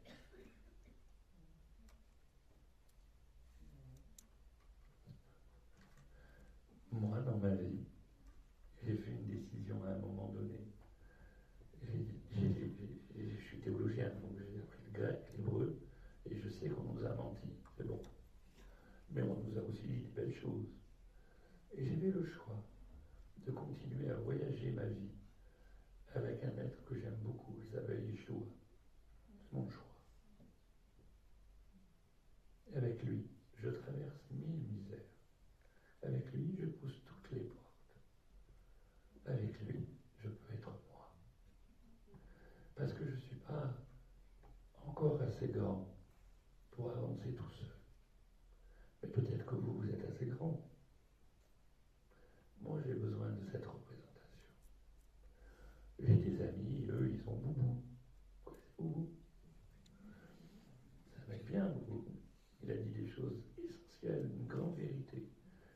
Devadatta. Il y a tellement de maîtres spirituels, de vrais maîtres spirituels. Pas le coach qui a fait trois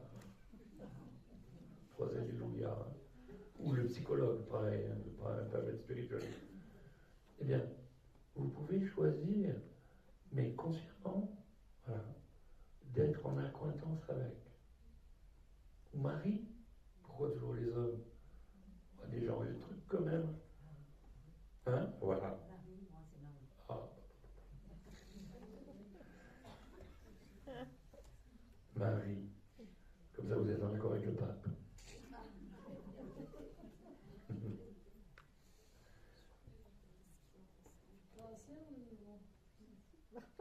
Les deux aimaient Marie. Ouais. Le théologien, lui, l'ancien, oui, il était plutôt sur la théologie de Bonaventure, donc sur une théologie qui était plus du côté de la christologie du Christ que de Marial. Je rigole là sur la théologie. Mais ben, ça me plaît, parce que c'est beau. Toutes les spiritualités du monde sont si belles. Il n'y a pas un seul temple que j'ai visité qui n'était pas vivant. Juste, rapidement, il y a 15 ans, j'ai été victime d'un AVC. Et quand les pompiers sont venus me chercher, tout le long du chemin, j'ai récité le Je vous salue Marie, ainsi que le Notre Père. Je ne savais pas si j'allais m'en sortir ou pas. Mais ma seule chose, c'était je priais en boucle. Et après, quand je suis arrivée à l'hôpital, j'ai été pris en charge, bon, c'était autre chose. J'ai pu, mais pendant toute cette période-là, ça m'a énormément apporté au moins la paix, de ne pas être paniqué par la peur. Voilà. C'est très juste et très beau. Très bien. Vous partagez ça avec Louis de Funès. Louis de Funès, quand il faisait ses attaques cardiaques, il se disait, enfin, je ne suis plus Louis de Funès. Et il faisait comme vous. Alors, il ne priait pas la Vierge Marie, ni Jésus, mais il était dans un état de calme très grand. Et un état, en fait, de prière. La prière, c'est, ok, les prières apprises, qu'on a appris ou pas, mais c'est un état d'être. C'est de rendre grâce. Quand vous êtes dans la nature et que vous dites, waouh, vous êtes en train de prier. Et si vous voulez être pas bancal dans la vie, ben vous allez prier, vous allez méditer et vous allez faire de l'introspection. Méditer, ça va calmer les ardeurs. L'introspection, ça occupe le petit personnage. Et prier, ça vous rend cosmothéandrique. Alors c'est un terme de paniqueur. Ça veut dire cosmos, théos, andros. L'univers, cosmos, théos, la divinité ou les divinités, et andros, l'humanité. Vous êtes reliés. Alors c'est pas EDF, mais pas moi. C'est la lumière quand même.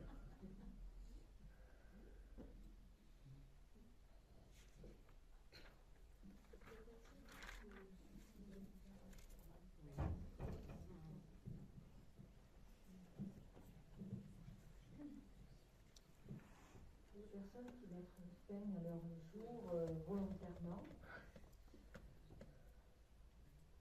sont-ils accueillis de la même manière? Comment, parce que justement la religion ne les traite pas de la même manière. Qu'est-ce que vous en pensez? Alors la religion, c'est une affaire de... Quelle que soit la religion. Elle se respecte, parce que je respecte ce que pense un homme, et c'est une histoire de... Et les religions se plantent complètement. Parce que Sabon a fait des études sur les gens qui s'étaient suicidés. Et il leur arrive exactement la même chose que quand on se suicide pas. Mais le problème de quelqu'un qui se suicide, c'est qu'à un moment donné, il se dit, putain, pourquoi j'ai fait ça? Mais ça, c'est son problème dans le monde de l'ailleurs. Mais sinon, il est accueilli avec le même amour. Il est aimé de la même façon et il n'a pas péché. péché, au sens de rater sa cible. Après, les religions, elles disent pas toujours des choses vraies. Ça, on le sait quand même. Mais c'est des bêtises. Paradis et enfer, c'est des conneries aussi. Alléluia. Oui, c'est des représentations qu'on avait. En fait, il faut bien comprendre que l'Église, elle a fait avec nous. Et nous, les hommes, au 5e siècle, au 6e siècle, il y avait des lettrés, il y avait des gens, et même avant l'Église, il y avait des gens très très intelligents. Et l'Église, elle a fait ce que font toutes les religions. C'est des gens qui en fait content, mais tant pis. Elle a des fois été chercher des gens qui l'arrangent et des gens simples. Et les gens simples, ils ont besoin de l'enfer, et ça c'est pas bien, ça c'est bien. Et, mais on retrouve ça maintenant. Alors, dans le gouvernement, on nous dit que c'est de l'entrisme. L'islam fait de l'entrisme. Mais ils font comme l'Église au IVe siècle. L'Église au IVe siècle, il y avait une dame qui était à Alexandrie, qui était astronome, mathématicienne, païenne. Ils l'ont lapidée et après, ils l'ont écorché vive. Et on a fait de cet homme Saint Jérôme. C'est qui a fait ça? Le salaud, oui. Cyril, Saint Cyril, pardon. Ah, ça c'est qui? Oui. Bon, déjà, l'autre, il a fait la vulgate, il s'est planté. Bah, c'est ça, Mais il faut toujours se souvenir que c'est une histoire d'homme. Et c'est pas pour ça qu'il faut jeter la pierre à tous les chrétiens.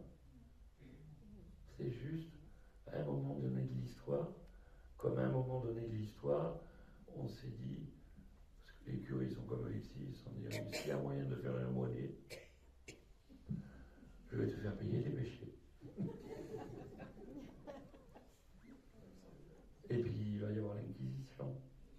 Et puis, mais on le retrouve dans toutes les spiritualités, même dans le bouddhisme. Quand on dit que le bouddhisme n'est pas une religion, c'est un peu faux. C'est une religion. D'ailleurs, le terme Dalai Lama, c'est une invention du XVIIe siècle, chinoise. C'est con, hein? Et tout le monde le sait. Et le Dalai Lama, il n'est pas plus sage que vous. Un peu peut-être, mais bon, encore. Mais il est très gentil. J'ai pas de souci avec ça. Comme le pape est très gentil, j'ai pas de souci avec lui. Mais c'est la loi des hommes qui font qu'on a besoin d'un représentant. Et si vous n'en avez pas besoin, vous n'en avez pas besoin. Mais si vraiment quelqu'un de votre famille ou quelqu'un que vous connaissez s'est suicidé, mon cousin dont j'ai parlé tout à l'heure, qui était mon meilleur ami, il s'est suicidé il y a 43 ans. Ça m'a anéanti.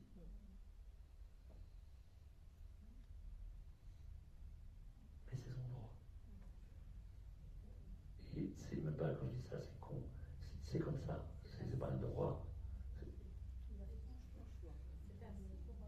Mais jamais je lui jetterai la pierre. Et la première chose que j'ai fait, c'est quand j'ai rendu hommage à Paul, au moment où il fallait rendre hommage, je lui ai dit, ne t'inquiète pas, tu n'as rien fait de mal. Parce qu'il fallait que sa maman l'entende. Il fallait que sa femme l'entende, son fils. Parce que quand on se suicide, le souci, c'est aussi les autres. Une maman qui a un fils ou une fille qui se suicide, elle est brisée. Et donc il lui faut un peu de baume.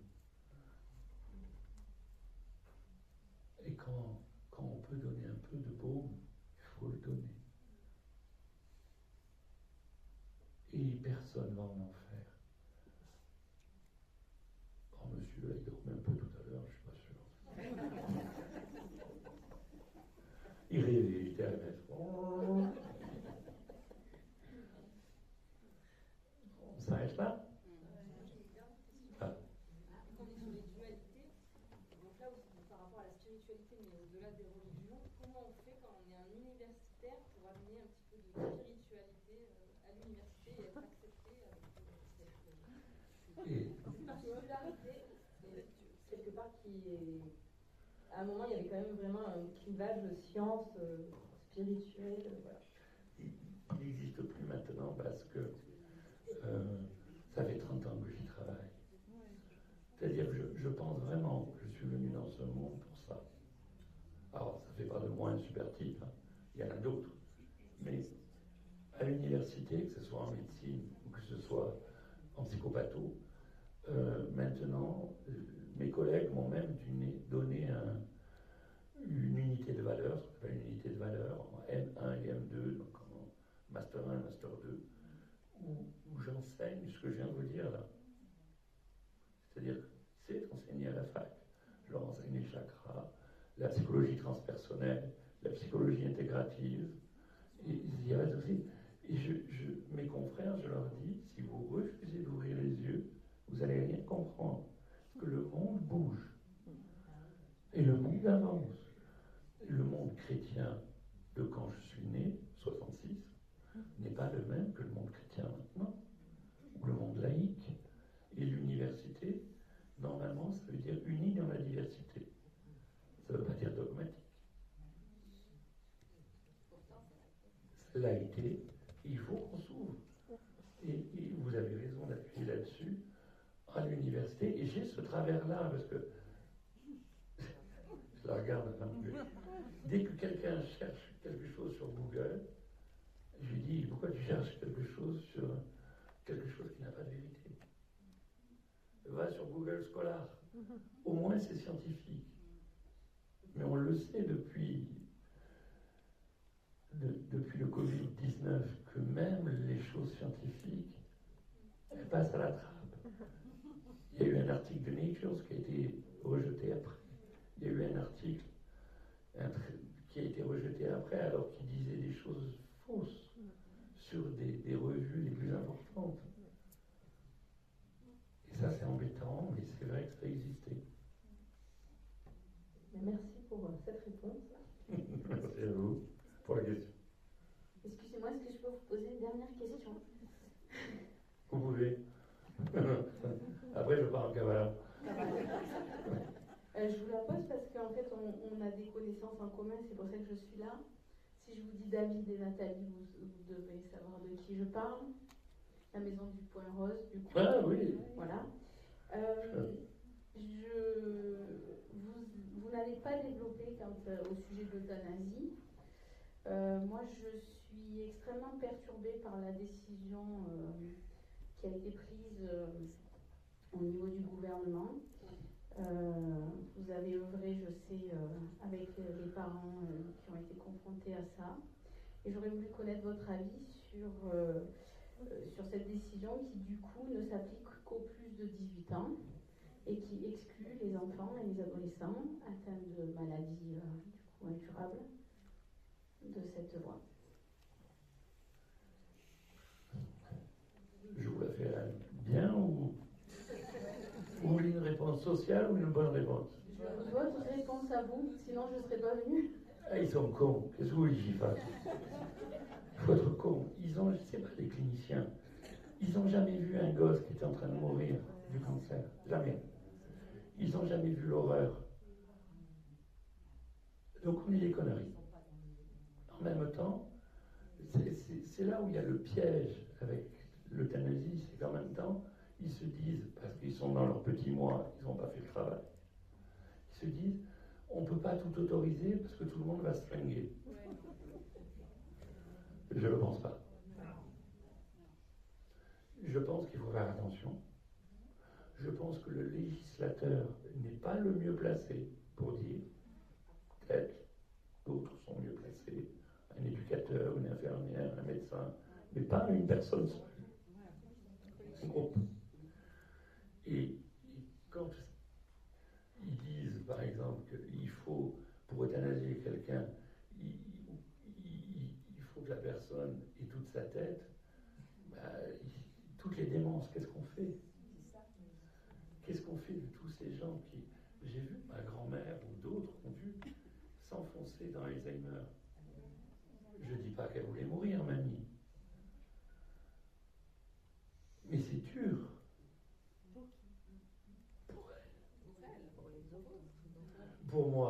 Moi, ça allait. Moi, j'étais adolescent, j'avais ma moto, ça allait.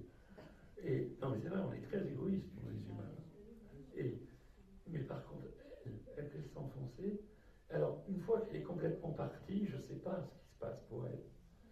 Mais quand elle est entre deux, et ça dure longtemps entre deux, c'est violent. C'est violent pour ceux qui accompagnent. Et là encore, si on arrêtait d'être en compétition et qu'on était en coopération, ben ça irait mieux pour tout le monde. On ne mettrait pas nos vieux dans une maison de retraite à 4000 balles. On les bouffe.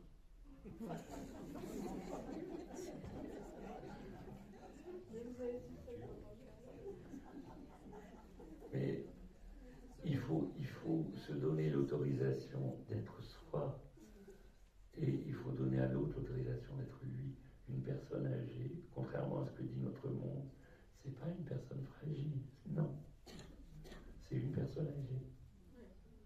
C'est pas pareil. Personne fragile, c'est plus chérette. Non. J'ai horreur des infirmières qui disent « T'as vu la mamie Mounette de la 12 ?» C'est insupportable. Et quand il y a quelqu'un qui rentre dans votre chambre, « Allez, c'est l'heure de se réveiller !» Ça va pas. Ça manque de douceur, de délicatesse. On atteindra tous des âges canoniques. Peut-être.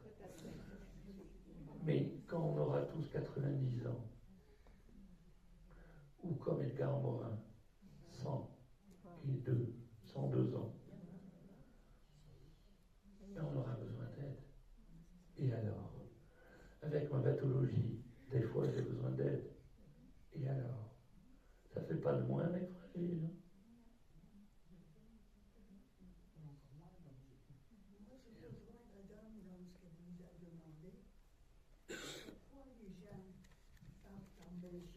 Ou en Suisse.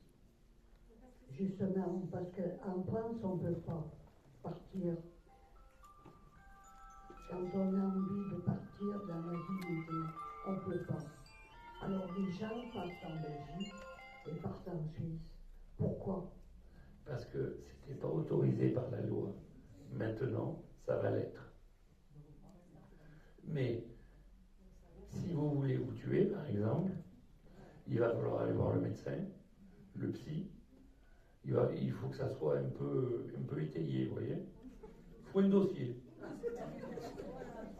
Mais la France, il faut un dossier pour tout. Je ne sais pas s'il faut payer ça. Mais c'est vrai ce que vous dites. Pourquoi partir en Belgique ou en Suisse? Il faut les moyens de partir. Pif. Enfin, le corps, on en fait quoi? C'est un bordel, ce truc.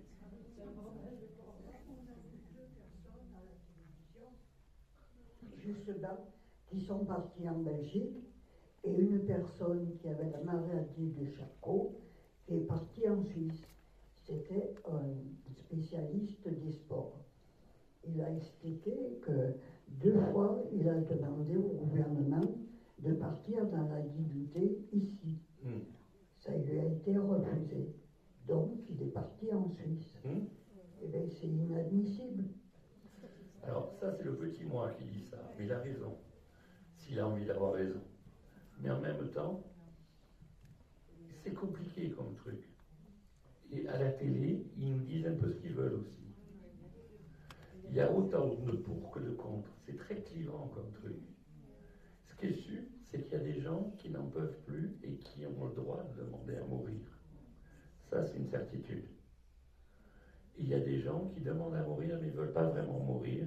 Je suis psy, je le sais. Ça existe aussi. Et donc, c'est compliqué, ces trucs-là. Et qui c'est qui est plus sage que l'autre? Le législateur, le médecin, le psy? Moi, je crois que c'est la personne elle-même. Mais lorsqu'elle a plus toute sa tête, comment je fais? C'est très compliqué. Et sinon, je suis d'accord avec le monsieur. Quand j'ai une maladie de Charcot et que j'ai envie de mourir dans la dignité, j'attends pas d'être en train de baver, de m'étouffer. Mais je sais pas si c'est charitable, mais c'est des questions qui restent ouvertes pour moi, en tout cas. Moi, je ne sais pas. Parce que si j'étais atteint d'une maladie mortelle, ce que je te remarquer, je suis atteint d'une maladie mortelle, mais pour ma part, j'ai pas envie d'euthanasie. Mais ça, c'est Eric.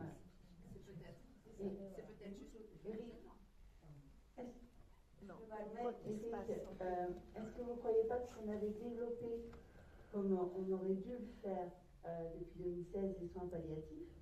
Est-ce qu'on en serait aujourd'hui à parler d'euthanasie? Bien sûr que non. Et ça, c'est Kübler-Ross qui nous le dit. C'était la première grande clinicienne à nous enseigner les soins palliatifs. Ou Cecilia Sanders, qui était une infirmière, puis après Toubib, qui nous enseigne que, bien sûr que non. Si ça existe dans les sociétés occidentales, c'est sociologique. C'est parce qu'on a un souci, nous, dans la société occidentale. Après, vous le prenez comme vous voulez, le souci, hein, je veux dire. Et puis, vous en faites ce que vous pouvez, et moi, je fais pareil. Mais dans la société occidentale, quand vous avez un petit truc en plus, contrairement au film, c'est bien un petit truc en moins. On fait des films pour nous faire bien. Mais quand vous avez un enfant à la Timone qui est en train de mourir, d'un glioblastome ou autre, il est en train de mourir. Hein. Et la Timone, pour ceux qui ne la connaissent pas, c'est une très vieille dame. C'est pourri. Et on n'a pas les infirmières qu'il faut. Et on manque de médecins. Les psys, je ne vous en parle pas. On est 3-4 à courir. Pourquoi? Je ne sais pas. Mais en tout cas, socialement, c'est nous tous qui sommes coupables. Mais là, je vous parle de l'hôpital, mais on pourrait parler des écoles, on pourrait parler de tout plein de choses. Notre société, pour l'instant, eh bien, elle souffre parce qu'on n'a pas assez de coopération entre nous, entre autres. Après, pour être passé par votre service, moi, ce qui m'a vraiment ému, touché, ce que j'en ai retiré, c'est la joie, le personnel soignant. Et il y a beaucoup de rire quand même. Il y a beaucoup, Oui. il y a beaucoup de vie, on côtoie tous les jours la mort, et pourtant il y a beaucoup de vie. Beaucoup de vie, beaucoup de rire, beaucoup de gâteaux, beaucoup de soignants sur poids. Vous avez la chance d'avoir le diplôme. Non, mais c'est vrai, quoi. Non, Sébastien est tout petit. Et... Ouais, non, mais c'est une exception, Sébastien. On voit qu'il a pris du poids. Ouais. Mais en fait, vous avez donné, puis après j'arrête parce que là je ne peux plus, et vous avez donné le mot juste, c'est-à-dire que la joie, qui n'est pas la distraction, c'est juste la joie d'être au monde. Et pour ça, vous lisez Christian Bobin, qui est un grand poète, et tu m'as tout donné. Tu m'as donné tant de choses, la beauté, la force, l'amour, mais plus que tout, tu m'as donné le manque. Quand on peut dire ces paroles-là, ça va. Mais il faut tenir le manque, parce qu'un jour ça va manquer. Et votre corps, vous allez l'appeler. Je vous remercie infiniment.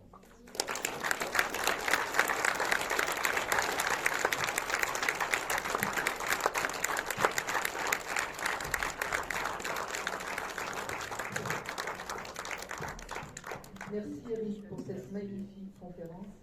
Merci beaucoup pour ce temps suspendu et merci encore d'être venu à nous. Merci beaucoup.